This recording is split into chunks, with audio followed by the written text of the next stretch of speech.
Dyma'r myfyrdod ar gyfer Gorffennaf y 10 Dechrau gyda darllen cwbl o adnodau o lyfr y Diarhebion penod 30. Y mae 3 pheth yn rhyfeddol i mi, 4 na allaf ei ddeall. Ffordd yr eryr yn yr awyr, ffordd neidr ar y graig, ffordd llong ar y cefnfor, a ffordd dyn gyda merch. Dyma ymddygiad o wraig odynebus, y mae'n bwyta, yn sychu ei cheg ac yn dweud, nid wyf wedi gwneud drwg. Y mae 3 pheth sy'n cynhyrfu'r ddeiar, 4 nall hi ei dioddef. Gwas pan ddawn frenin, ffŵl pan gai fformod o fwyd, dynes atgas yn cael gŵr, a morwyn yn disodli ei meistres. Nawr, wy'n troi at adnod 24 yn y benod yna, allan o'r Diarhebion, fel testyn, y mae 4 peth bychan ar y ddeiar, ac eto y maent yn ddoeth iawn. Nawr, mewn cystadleuaeth mewn ysteddfod ddiweddar, gofynnwy am gasgliad o Diarhebion, a dyna gewn ni yn y llyfr hwn, llyfr Diarhebion, sef casgliad o Diarhebion yr Iddew. Dyna ddarllenes i. Nodwedd dihareb yw byrdra a thlysni'r ymadrodd, enghraifft, heb ddiw, heb ddim, neu diw a digon. Heb ddiw, heb ddim, neu diw a digon. Yn yr ychydig eiriau yna, y mae pregaeth gyfan. Mae'r llyfr yn llawn o frawddegau bychain fel hyn. Casineb a gyfyd gan hennau, ond cariad a guddia pob camwedd. Ni thycia cyfoeth yn nidd digofaint, ond cyfiawnder a wared rhag angau.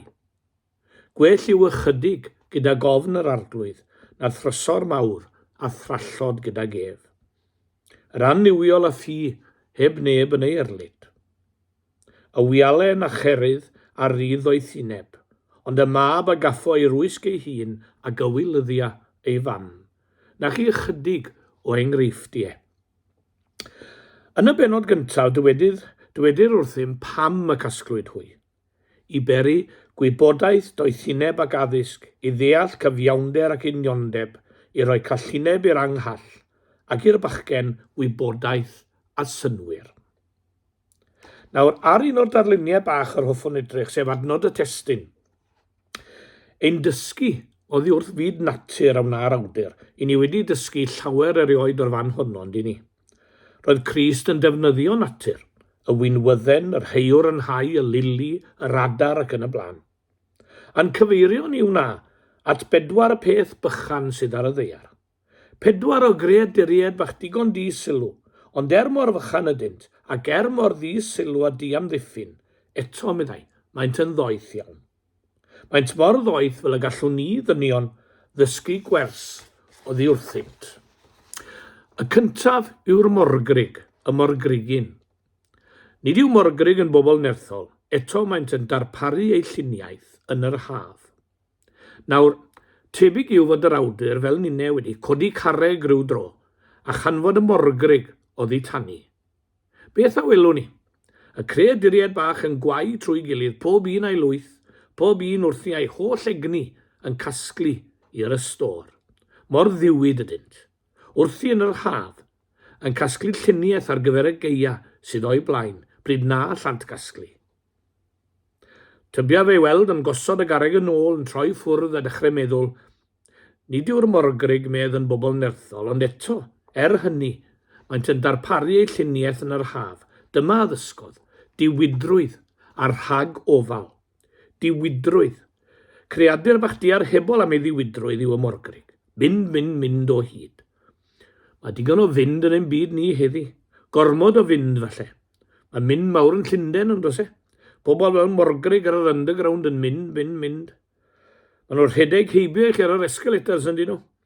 Mae yna sŵn ddiwedd yn ein byd ni. Dynion heddiw, ofn tawelwch. Ond nid mynd di-stop yw diwydrwydd. Yn hytrach, mynd gan wybod ble ydych chi'n mynd. Meddyliwch chi am y morgrig. Fo no o dan y garreg gannoedd yn gwau trwy gilydd, nid daeth yr un 2 eriod yn erbyn i gilydd. Maen nhw'n gwybod i ble maen nhw'n myned, yn gwybod be maen nhw'n ei wneud, darparu eu lluniaeth maen nhw. Dyna ei diwydrwydd. Yna rhagofalu, precaution yw'r cyfeithiad. Dyma falle'r wers fawr mae'r awdur yn rhoi yma. Wrth droi oddi wrth y morgrug, dyma'r peth blaenaf yn ei feddwl. Y creaduriaid bach yma yn gofalu yn yr haf am gynhaliaeth y gaeaf. Yr ifanc bu ar wers yma fwyaf arbennig felly. Dilyn y llwythau tra gallwn. Casglu orau gallwn yng ngwanwyn a haf ein bywyd cyn i'r gaeaf ddod. Derbyn Crist nid pan ydym yn hen, ond heddiw. Dilyn y llwybrau a'r capel oherwydd daw amser fallai pan na allwn. Roedd gan fy nhaid gyfeiriad yn ei atgofion am seiat yn trafod a oes maddeiant unfed awr ar 10 i'w gael. Oes, meddai pawb. Oedd par agoriaeth sydd i fyw yn dda felly trwy ein hoes. Roedd cyfeiriad yn ei sylwadau yma a ddefaid yn cael ei cadw ar lethrau 2 fynydd lleol yn Stiniog, y Moelwyn a'r Manod. Roedd defaid y Moelwyn yn gryfach a gwell. Pam? Roedden nhw'n cael hael y bore. Ie, darparwn fel y morgrug yn yr haf ar gyfer bywyd, gaeaf bywyd, fel y bu gennym ddigon. Un peth hefyd, gofalwn beth a gasglwn. Canhaliaeth gasgla'r morgrug. Cofion fod llawer o bethau'n ddifydd. Pan oedden ni'n casglu cnau, o'n ni'n taflu'r dail ar brigend o'n ni. Y creadur nesaf yn odir yw y gwningen. Y cwningod nid ydynt bobl rymus, eto hwyawnant eu tai ar y graig. Dyma nifel bach arall yr un unau yn gyfarwydd iawn ag e. Di niwed iawn hynod ofnus, di amddiffyn, creadur gwan. Nad ydynt rymus eu hunain maen nhw'n ddiogel rhag bob gelyn yn y graig. Diogelwch, security. Dyna floedd gledydd ein byd heddi. Dyna gri dynion, diogelwch. A pawb yn chwilio am hyn, a does dim o'i le ynddo. Ar hyn y gellir ei ferniadu yw fod dyn yn rhoi ei ymddiried mewn pethau mor sigledig. Materol yw'n diogelwch ni rhy aml. Llyfr y banc, yno mae'n diogelwch mawr ni. Mae'r rhaid wrth arian. Does dim diogelwch i'w gael gennym, i'w weld gennym, yn llyfr y bywyd. Diogelwch sigledig. Arian, llwn ni golli mewn diwrnod. Gwleidyddiaeth, wel ys dim angen dweud dim am hwnnw ar ôl y fiasgos diweddar. Dyma bethau all newid mewn diwrnod. Mae'n meddwl dyn yn troi'n syth o dameg yr Iesu am y tu ar y tywod a'r tu ar y graig wrth gwrs. Mi orffennodd ei bregaeth fawr yn dweud dameg. Be bynnag sy'n gwrando fy ngeiriau hyn ac heb ei wneithir, gwr ffôl ydyw, yn adeiladu ei di ar y tywod. Hynny yw, i nyrydd ei hyder am ddiogelwch mewn rhywbeth gwahanol i ddysgeidiaeth Iesu Grist, a'i gwymp a fi fawr. Yna doeth yn gweld sylfaen ei ddiogelwch yn ysgeidiaeth ac ymherson Iesu Grist, y tu ar y graig, ac i'r storm ddod, ni syrthiodd y tu hwnnw oherwydd sylfaen asidef ar y graig. I ni'n gyfarwydd â chraig yn y Beibl ac yng Nghymru hefyd. Roedd hen chwarelwr ag arau sôn am graig yr oesoedd, ac ar ei weddi diolchau fod y graig yn dal. Emynau am graig ag arau hefyd. Wedi iddo ymddeol, gwnaed cyfres o benillion iddo. A dyma'r olaf. Gwyddos ti am greigiau'r ddeiar, troi y maint yn grych bob pryd, ond am gadarn graig yr oesoedd cerig da yw hon i gyd. Os y gweithi di ar honno, nes y dawd oes i ben, byddi'n falch oedd bapur setlo pan ei di tu hwnt i'r llen. Ie, diogelwch y graig, noddfa sicr a diysgog, dyna wers y gwningen. Y nesaf anodir yma yw'r locustiaid. Y locustiaid, nid oes brenin iddynt eto, hwyant allan yn dorfeidd. Nid yw'r creaduriad neu'n hytrach bryfed yma mor gyfarwydd i ni yng Nghymru, a diolch am hynny. Hynny, gwyddom am y dynist yr allant neithir. Sonia'r Beibl wrth am y difrod a wnant lawer tro. Yn Exodus mae sôn am y pla a ddaeth ar yr aifft wrth gwrs, y pla o locustiaid. Cyfeirir at y locustiaid yn Deuteronomium, y Salmau, Eseia a Nehemia, a phob tro dangosir un peth ynglyn â'r locustiaid, fel y mae haid ohonynt yn gwneud difrod mawr. Dyna sy'n gan yr awdur yma ni adnod hefyd, a mae 4 peth bychan ar y ddaear ag eto a maent yn ddoeth iawn. Hwyant allan yn dorfeidd, yn gysylltiedig â dyn ar wers mae am i ni ddysgu gan y locustiaid.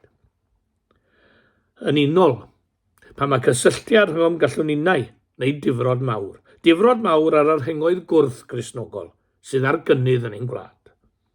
Canran isel o'r boblogaeth sydd yn mynnu'r llywodraeth newid ei barn ynglyn ag arfogi, mae'n debyg. Mi dybiwn ni fod llawer mwy, ond a yw'r rhai ynni yn unol, yn gadarn. Yn drwg ni yw y gnawn brotestio, ond dyna ni. Does anno ni ddim eisiau mynd ymhellach. Mynd allan yn dorfeidd na'r logistiaid, gyda'i gilydd. Rwy'n ffyddiog o un peth, y gallwn ni sy'n dwy'n yr enw Cristion, os yn unol, wneud pethau mawr yn ein gwlad a'n byd. I ni'n angen dweld ar lawer o bethau, ond pe bai undod rhyngddon, dim ond i geisio cael byd, gwlad ac ardal i dderbyn safon Iesu Grist o ddelio a chydyn, fe wnaen bethau mawr. Chi, fel finne wedi gweld effaith un dyn da gonest ar ei gydweithwyr. Beth pe bai hanner cant yr un fath ag e. Wrth fod yn unol roedd y colliers yn sicrhau gwell amodau yn tyfe. Y logistiaid, nid oes brenin iddynt, does neb deiarol i ninnau chwaith, eto hwy allan yn dorfeidd, dysgwn ninnau y wers syml yma. Ar olaf y nodir yw'r corrin, y prif copyn yma feila i ddwylaw ac yma yn llys y brenin. Os nad oedd yn gyfarwydd ar logistiaid, mae pob un ohonom yn gyfarwydd ar corrin bychan. Ambell un ddim yn rhy hyderus yn ei gwmni falle ferched. Yn yr adnod yma, sylwi'n bennaf wneud ar ei ddyfal barhad. Mae'n ymaflyd yn ei waith ac yn cyrraedd y lle uchaf yn y wlad. Yr un wers a ddysga llyfr y Diarhebion i ni ac a wna stori Robert Bruce. Dal ati, parhau, ffydlondeb, a dyma beth allwn ni gyd gyflawni. A llai i wneud dim, does dim dawn gen i. Efallai fod hyn yn onest a gwir ambell dro, ond fe allwn ni gyd fod yn ffyddlon.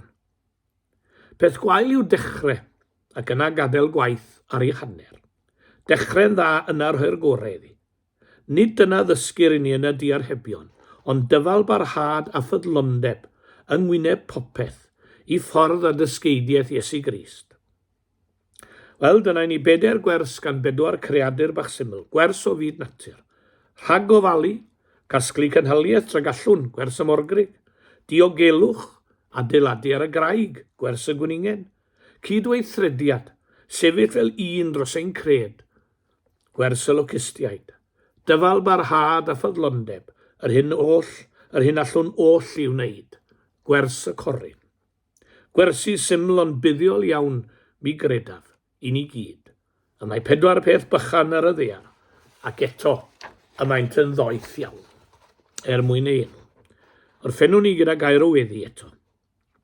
Dduw da, diolchon am yr addewid yng nghan y gwcw, am lawnder a lliwiau natur o'n cwmpas, ac am law a hael sy'n bwydo pob tyfiant.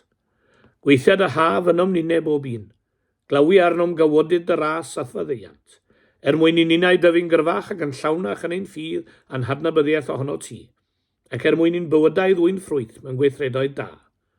Diolchwn am bob cyfle eleni eto i deithio, i hen gyrchfannau a mannau newydd, gweddiwn am ddiogelwch ar ein taith. Ar ydeg hon o'r flwyddyn gyda phlant a phobl ifanc yn wynebau aroliadau a disgwyl canlyniadau, gweddiwn drostynt yn ei pryder. Atgoffa hwy fod y gwerth wyt ti'n rhoi arnom yn bwysicach na phrofion a safonau'r byd. Trwy gydol yr haf, diogela'r plant a'r bobl ifanc yn ei chwarae, y modurwyr ar ei teithiau, ac amaethwyr ar y tir gyda'i periannau trwm, a gad i ni oll deithio a gweithio'n ddiogel yn dy gwmni di. Gwrando'n gweddiau bore yma.